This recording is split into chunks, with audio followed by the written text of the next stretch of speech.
నిజంగానే జాతీయ పార్టీలకు తెలంగాణ మీద ప్రేమ లేదంటారా? జాతీయ పార్టీల గురించి నేను పక్కనే చెప్తా. మళ్ళీ ఇదే కవితక్క కేసీఆర్ బిడ్డ మళ్ళీ తెలంగాణ రాష్ట్రానికి అన్యాయం అవుతుంటే ఆ రోజు నువ్వు అయ్య పక్కనే కూర్చొని ఉన్నావు కదా, ఆ రోజు నువ్వు ఎమ్మెల్సీవి ఎంపీగా ఉన్నావు కదా, నువ్వు ఆ రోజు ఎందుకు మాట్లాడాలి?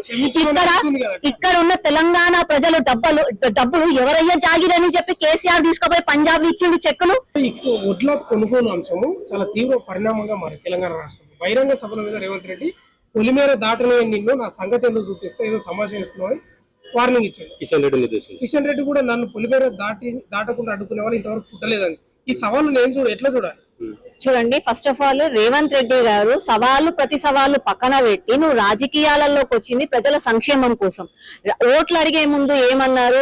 మన తెలంగాణ రాష్ట్రంలో పండించిన చివరి గింజ ధాన్యం గింజ వరకు మేము కొనుగోలు చేస్తాం, ఇప్పుడున్న టీఆర్ఎస్ కి చేతనైతే లేదు అని చెప్పి ప్రచారం చేసి ఓట్లు అడిగిన తను ఈ రోజు అధికారంలోకి వచ్చిన తర్వాత ఒడ్లు అన్ని కూడా ధాన్యం కూడా రోడ్ల పైన ఉండి రైతుల కన్నీటి నీళ్లు చూస్తుంటే కూడా అతను ఇంకా కూడా చెలించకుండా మాట్లాడతామన్నది మూర్ఖత్వం.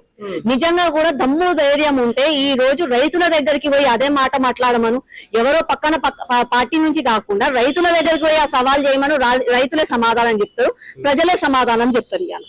ఆ చేత గాక ఆ పనులు చేత గాక ఇచ్చిన హామీలు నెరవేర్చలేక పొద్దున లేసి అక్కడ ఆ స్టేజ్ల మీద ఈ స్టేజ్ల మీద కూర్చొని నార్త్ సౌత్ మన రాష్ట్రానికి అన్యాయం అయిపోయింది, ఇక్కడున్న పైసలు నార్త్ రాష్ట్రాలకు తీసుకుపోతున్నారు, వాళ్ళు ప్రధానులు అవుతున్నారు, వాళ్ళు ప్రెసిడెంట్లు అవుతున్నారు అని చెప్పి తప్పుడు మాటలు మాట్లాడుతూ దేశాన్ని విభజించాలని చూస్తున్నారు. ఇక్కడ మన సౌత్ రాష్ట్రాలకు సంబంధించి ఏ పదవి లేదని చెప్పేసి ముఖ్యమంత్రి రేవంత్ రెడ్డి గారు స్వయంగా చెప్పిండు కదా. ఒకటండి, ఈ రోజు మన దేశం ఉంది అని అంటే దేశంలో ప్రతి ఒక్క అంగుతోటి కలిస్తేనే దేశం అవుతుంది. ఈ దేశంలో రాజ్యాంగ పరంగా మనం ముందుకు సాగుతున్నాం. దానికి సాక్ష్యం బాబాసాహెబ్ అంబేద్కర్ గారు. అంబేద్కర్ గారే చెప్పారు ఆర్టికల్ 21 ప్రకారంగా దేశంలో ఎక్కడ ఉన్నా సరే నువ్వు వ్యాపారం చేయవచ్చు, నువ్వు ఎలక్షన్లలో పోటీ చేయవచ్చు, నువ్వు అక్కడ బ్రతకొచ్చు, నువ్వు నివసించవచ్చు, ఇల్లు కూడా కొనుక్కోవచ్చు అని చెప్పి. అదే నువ్వు రాజ్యాంగం ప్రకారంగా పొద్దున లేసి నేను రాజ్యాంగాన్ని కాపాడుతున్నాను, ప్రజాస్వామ్యం నేనే కాపాడుతున్నానని చెప్పి ఈ కాంగ్రెస్ పార్టీ వాళ్ళు ఆ రోజు నెహ్రూ కుర్చీ కోసం అని చెప్పి దేశాన్ని విభజించారు. ఈమె ఇందిరాగాంధీ కుర్చీ కోసం అని చెప్పి ఎమర్జెన్సీని విధించింది. ఈ రోజు మీ సొంత కుర్చీల కోసం అని చెప్పి దేశాన్ని విభజించాలి, దేశాన్ని విచ్ఛిన్నం చేయాలని చూస్తే మాత్రం ప్రజలు ఊరుకోరు. ప్రజలందరూ కూడా వివేకులు, పోరాడి తెచ్చుకున్న మన తెలంగాణ అనే గాని మన భారతదేశంలో ఇట్లాంటి మూర్ఖులకు స్థానం లేదు. ఆల్రెడీ నిశ్చయించారు. ఇంకా కూడా ఇట్లాంటి మూర్ఖత్వంతో ఉంటే ఎట్లయితే టీఆర్ఎస్ వాళ్ళు బీఆర్ఎస్ వాళ్ళు మాట్లాడి ఫామ్ హౌస్ కి పోయిండ్రో వీళ్ళు కూడా మాట్లాడి ఏదో ఒక హౌస్ కి పోతారు. దక్షిణాది రాష్ట్రాల నుంచి వెళ్ళి అధికంగా ట్యాక్స్ పే చేస్తున్నాం, మాకు వచ్చేది ₹2 ఉత్తరాది రాష్ట్రాలకు మాత్రం వాళ్ళకి చాలా బెనిఫిట్స్ ఉంటాయని కూడా అన్నాడు కదా. వీళ్ళు చదువుకున్న వాళ్ళ అన్నం తింటుండ్రా, గడ్డి తింటుండ్రా, పెండ తింటుండ్రో నాకు అర్థమైతలేదు.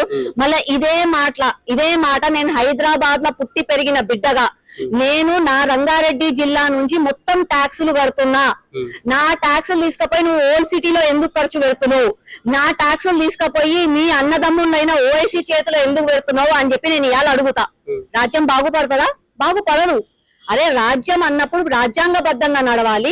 ఒకరు ట్యాక్సులు కడితే ఎక్కడ అవసరం ఉన్నాయో వాటిని ఖర్చు పెట్టుకుంటూ పోవాలి. దానికి ఒక ఫీజిబిలిటీ ఉంటది, ఒక సెక్షన్స్ ఉంటాయి.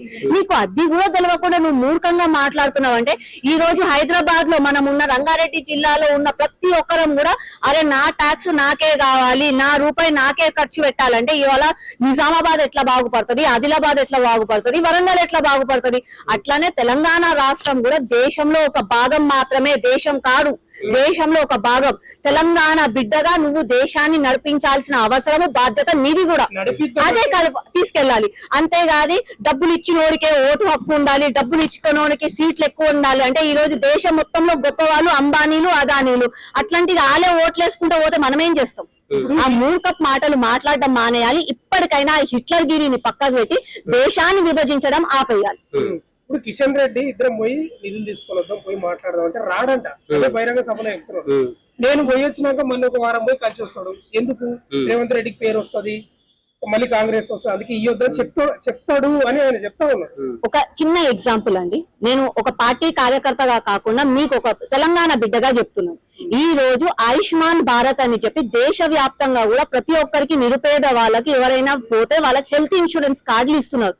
తెలంగాణలో నువ్వు ఎందుకు అమలు చేయట్లేదు? నరేంద్ర మోదీ గారు కేంద్ర ప్రభుత్వం చెప్తున్నా కూడా నువ్వు ఎందుకు తీసుకోవట్లే? పిఎం ఆవాస్ యోజన కింద వచ్చిన నిధులను వాడుకొని ఇందిరమ్మ ఇల్లు అని చెప్పి పేరు మార్చి ఇల్లు కడుతున్నావు గానీ నువ్వెందుకు ధైర్యంగా బహిరంగంగా మాట్లాడట్లేదు? కేవలము నరేంద్ర మోదీ గారికి మంచి పేరు వస్తది, ఇక్కడున్న రాజ్యం నడిపిస్తున్నా అని చెప్పి ఉత్తమ మాటలు చెప్తున్న వీళ్ళందరికీ కూడా పేరు పోతుందని చెప్పి భయపడి ఆ రోజు కేసీఆర్ అదే పని చేసిండు, ఇప్పుడు రేవంత్ రెడ్డి అదే పని చెప్తున్నాడు. మాట్లాడితే నిధులు లేవు అని మాట్లాడతారు. మళ్ళీ నువ్వు తిరిగే రోడ్లు ఎవరేసిండు? నువ్వు ఎయిర్పోర్ట్ లో అంటే మూటలు పట్టుకొని రాహుల్ గాంధీ దగ్గర పోతున్నావు కదా, ఆ ఎయిర్పోర్ట్ లో ఎవరేసిండు? ఆ ఫీజిబిలిటీ ఎవరు చేసిండు? ఇవన్నీ కూడా ప్రజలు ఆలోచిస్తున్నారు, ప్రజలు గమనిస్తున్నారు. ముఖ్యంగా పచ్చకామర్లు వచ్చినోడికి లోకమంతా పచ్చగానే ఉంటది అన్నట్టుగా ఎన్నిసార్లు చెప్పినా నాకు కనపడదు, నేను గుడ్డోడిని, నాకు వినిపించదు, నేను చెవిటోడిని, నేను ఏమైనా, నేను మూర్ఖుడిని, నేను పుట్టినప్పుడు మూర్ఖుండే, నేను ఇప్పుడు కూడా నేను మూర్ఖుండే, నేను ఇట్లనే బతుకుదా, ఇట్లనే పోతా అనుకుంటే కేసీఆర్ పోయినట్టు ఇలువే పోతుంది. దేశంలో సంక్షోభం ఏర్పడే పరిస్థితి దారితీస్తుంది. పెట్రోల్ రేట్లు, డీజిల్ రేట్లు విపరీతంగా పెరిగిపోతున్నాయి. గతంలోనే రాహుల్ గాంధీ ఇండియాని డెడ్ ఎకనామీగా పోల్చిన పరిస్థితి కనిపిస్తుంది. ఏం జరగబోతుంది? ఫస్ట్ ఆఫ్ ఆల్ రాహుల్ గాంధీకి నాలెడ్జ్ లేదు. రాహుల్ గాంధీ పక్కకు వచ్చి మాట్లాడే ముందు first of all history books, అలా తాతలు ముత్తాతలు నడిపించిన దేశాన్ని కూడా ఒక్కసారి చూడాలి, చదవాలి. పొద్దున లేచి బుక్కులు చేతిలో పట్టుకొని రాజ్యాంగం అంటే కాదు, రాజ్యాంగం పుస్తకాన్ని ఒక్కసారి తెరిచి అందులో ఉన్న పేజీలను చదివితే రాజ్యాంగం తెలుస్తుంది. ఈయనేదో ఇప్పుడు వచ్చి దేశం సంక్షోభంలో ఉందంటే అరే భయ్ ప్రపంచమే సంక్షోభంలో ఉంది, అది నా నరేంద్ర మోదీయో బీజేపీ ప్రభుత్వం చేసింది కాదు. అక్కడ ఇరాన్, ఇజ్రాయెల్, ఆలీలు కొట్లాడుకుంటే స్ట్రైట్ ఆఫ్ హార్మస్ అని చెప్పి ఒక సీవే వాళ్ళు వదలట్లేదు. కాబట్టి దేశం సంక్షోభంలో ఉంది. దేశం సంక్షోభంలో ఇయ్యాల కాదు, యాక్చువల్ గా కరోనా లాంటి మహమ్మారిని ఎదుర్కొన్నప్పుడే దేశాలన్నీ కూడా సంక్షోభంలో ఉన్నాయి. అమెరికా లాంటి గొప్ప దేశాలు, చైనాలు అట్లాంటివి కూడా రోడ్లపైకి వచ్చాయి. అయినా కూడా మనం ఆర్థికంగా బలంగా ఉన్నాం. ఈ రోజు థర్డ్ ఎకనామిక్ స్టేజ్ లో మనం ఉన్నాము అంటే దానికి కారణం నరేంద్ర మోదీ గారు.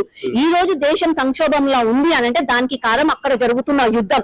మళ్ళా అదే మీ తాతమ్మ, మీ నాయనమ్మ, మీ వాళ్ళు ఉన్నప్పుడు కూడా ఇదే పెట్రోల్ డీజిల్ రేట్లు పెంచిండ్రు, బంగారం కొనొద్దని చెప్పిండ్రు, సరిగ్గా తిండి తినొద్దని కూడా చెప్పిండ్రు. వీళ్ళు మళ్ళీ ఏమన్నారు, జాగ్రత్త వహించాలి, గొప్ప వాళ్ళు అందరూ కూడా డబ్బులు మీరు ఇక్కడ ఇయ్యాలి అని చెప్పి, డొనేషన్స్ ఇయ్యాలని చెప్పి వీళ్ళే చెప్పిండ్రు. మళ్ళీ ఆ రోజు ఎక్కడ కూడా ప్రపంచంలో యుద్ధం అయితలేదు కదా. మళ్ళీ ఆ రోజు ఎందుకు వచ్చిందంటే దేశంలో సంక్షోభం. జర చదువుకొని తెలుగున్నోళ్ళ లాగా మాట్లాడితే బాగుంటుంది. మొన్నటి వరకు తెలంగాణ కాంగ్రెస్ నేతలు మరియు జనసేన నాయకుల మీద విపరీతమైన ట్రోలింగ్స్ జరిగినాయి. సో పవన్ కళ్యాణ్ మొన్న కూడా అని చెప్పిండు, నేను తిరుగుతా తెలంగాణలో బరాబర్ తిరుగుతా అంటున్నాడు. సో ఏం చెప్తారు అసలు ఈ ఇష్యూ గురించి? ఫస్ట్ ఆఫ్ ఆల్ అండి, తెలంగాణ పోరాడి తెచ్చుకున్న తెలంగాణ. ఈ రోజు తెలంగాణ ఆర్థికంగా బలంగా ఉన్నాము, అభివృద్ధి చెందుతున్నాం. ఇట్లాంటి తెలంగాణకి పక్క రాష్ట్రం వాళ్ళు ఎవరన్నా వస్తా అంటే నీకు భయం ఎందుకు? నువ్వు ఒక ముఖ్యమంత్రి, హోమ్ మినిస్టర్ శాఖ కూడా నీ దగ్గరనే పెట్టుకున్నావు. ఒక అతను సభ పెడతా అంటే నువ్వు సెక్యూరిటీ కూడా ఇయ్యలేవా?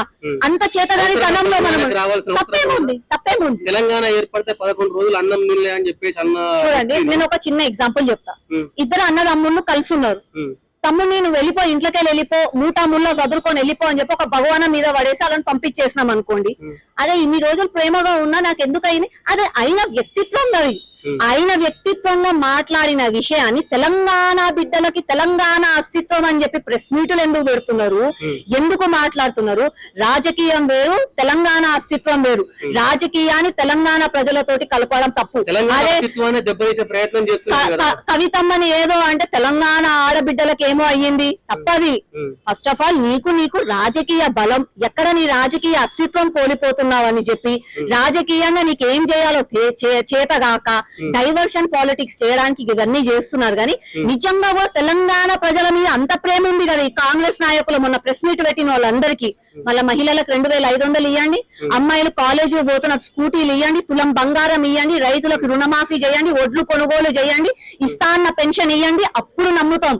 అంతేగాని పవన్ కళ్యాణ్ నేను రాను, నేను డబ్బు చూసుకుంటా, నా జాగిరే ఈ జాగిరే అంటే కాదు. తెలంగాణ బిడ్డల జాగిరి, ఓటేసి గెలిపించిన తెలంగాణ ప్రజలకు ఇచ్చిన హామీలు పూర్తి చేయి, అప్పుడు నీ జాగిరా ఎవరి జాగిరా అని చెప్పి ప్రజలు తెలుస్తారు, నువ్వు చెప్పడం కాదు. ప్రభుత్వంలో మీరు కూడా భాగమే ఉన్నారు. తెలంగాణ అనే పదం డిక్షనరీలో లేదని చెప్పేసి ఎంత చర్చ జరిగిందో మీకు కూడా తెలుసు. ఏం చెప్తారు మరి? ఫస్ట్ ఆఫ్ ఆల్ మాట్లాడిన వ్యక్తి అది ఎందుకు మాట్లాడాడు అన్నది వాళ్ళు తేల్చుకోవాలి. దాన్ని రాజకీయంగా మాట్లాడుకోండి, తప్పులేదు. రాజకీయంగా విమర్శలు, ప్రతి విమర్శలు, విభేదాలు ఉంటాయి, సహజం అది. కానీ రాజకీయాలను ప్రజలతో కలిపి ప్రజల అస్తిత్వం అని చెప్పి మాట్లాడడం అన్నది నిజంగా కూడా తప్పు. ఆ రోజు జై తెలంగాణ అంటే ప్రతి ఒక్కరు జై తెలంగాణ అన్నాడు కాబట్టి ఈ రోజు జై తెలంగాణ అయ్యింది. నిజంగా కూడా జై తెలంగాణ గొప్పగా చెప్పుకుంటున్నాం. అంతేగాని కేవలం ఒక్క కేసీఆర్ ఒక్క నాగేశ్వరరావు గారి వల్ల తెలంగాణ రాలేదు. తెలంగాణ అస్తిత్వం అని అంటే 4 కోట్ల ప్రజలది. 4 కోట్ల ప్రజలకు న్యాయం చేయండి, అప్పుడు మెచ్చుకుంటాం. జాతీయ పార్టీలకు తెలంగాణ మీద ప్రేమ ఉండదని చెప్పేసి ఇటు టిఆర్ఎస్ అధినేత కవిత గారు చెప్తున్నారు. నిజంగానే జాతీయ పార్టీలకు తెలంగాణ మీద ప్రేమ లేదంటారా? జాతీయ పార్టీల గురించి నేను పక్కనే చెప్తా. మళ్ళీ ఇదే కవితక్క కేసీఆర్ బిడ్డ మళ్ళీ తెలంగాణ రాష్ట్రానికి అన్యాయం అవుతుంటే ఆ రోజు నువ్వు అయ్య పక్కనే కూర్చొని ఉన్నావు కదా, ఆ రోజు నువ్వు ఎమ్మెల్సీవి ఎంపీగా ఉన్నావు కదా, నువ్వు ఆ రోజు ఎందుకు మాట్లాడాలి? ఇక్కడ ఉన్న తెలంగాణ ప్రజలు డబ్బులు ఎవరయ్యా జాగిరని చెప్పి కేసీఆర్ తీసుకుపోయి పంజాబ్ ఇచ్చిండు చెక్కులు. ఎవరయ్యా జాగిరని చెప్పి 50-60 కార్లు పెట్టుకొని మహారాష్ట్రలో ప్రచారం చేసిండు. ఎవరయ్యా జాగిరని చెప్పి నువ్వు బతుకమ్మ ఆడతా అని చెప్పి కొత్త చీరలు నగలేసుకొని పోయి ప్రచారం చేసినావు. మేము కూడా మాట్లాడతాం. తెలంగాణ అస్తిత్వం అంటే 4 కోట్ల ప్రజలది, కేవలం కల్వకుంట్ల కుటుంబానిది కాదు అని చెప్పి ప్రజలందరూ కూడా తెలుసుకున్నారు. ఇప్పుడు కూడా ప్రజలు ఆ క్లారిటీ తోటి ఉన్నారు. వీళ్ళకి రాజకీయ పబ్బం గడుపుకోవడానికి ఇచ్చిన 6 హామీలు పూర్తి చేయలేడు, 420 ఏమి చేయలేడు, డబ్బులు లేవు, మూటలన్నీ సదురుకపోయి రాహుల్ గాంధీకి పొద్దున లేస్తే ఇయ్యాలి, ఏం చేయాలో గతి లేదు. కాబట్టి ఆడాఈడావాటి ప్రజలను డైవర్ట్ చేయడానికి నార్త్ సౌత్ నా డబ్బులు తీసుకుపోయి వాళ్ళు తింటున్నారు, నాకు న్యాయం జరుగుతలేదు. మనకి ఇదే కాంగ్రెస్ ప్రభుత్వంలో నేను అడుగుతున్నా, మహాత్మా గాంధీ తెలంగాణ బిడ్డనా? రాహుల్ గాంధీ తెలంగాణ బిడ్డనా? ఇందిరమ్మ తెలంగాణ బిడ్డనా?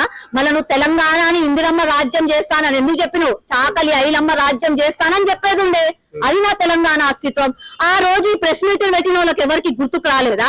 ఆ రోజు ఇందిరమ్మ రాజ్యం చేస్తానంటే శబాష్ అని చెప్పి చేతులు కలిపి చప్పట్లు కొట్టిండు.